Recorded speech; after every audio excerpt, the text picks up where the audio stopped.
Nice little move through the legs, gets it back out. Marchand tried to get it on goal. Marchand was hit over in the corner, and that will even things up.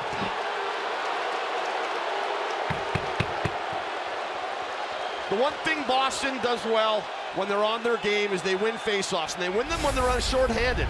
Right here, Bergeron, him and Marchand do a great job. They win this draw. Watch the move that Marchand makes right here.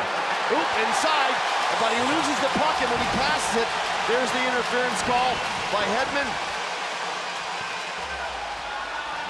And Marchand is going to get an embellishment call here.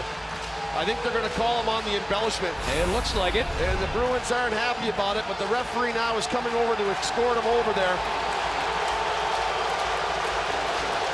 And I think he's got to just go to the box here and stop doing all this stuff. Just get to the box. You're not going to change the call. You got a lot of game left here. You're right in the middle of it.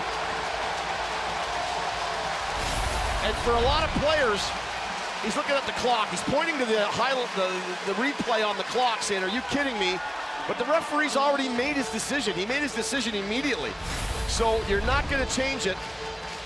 And a lot of players I know get off their game quickly when something like this happens. Marchand lives in this all the time, so this is not going to really bother him, but you just don't want to get an extra one. Yeah, you can see quite clearly what he was saying. For what? For what?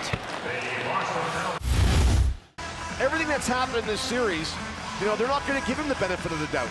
He's going to have to earn that, and that's why maybe that call happens at the end of the day. That might not have happened if all the other shenanigans hadn't taken place. But because they have, there's just more scrutiny on him now, and that's because he's created it.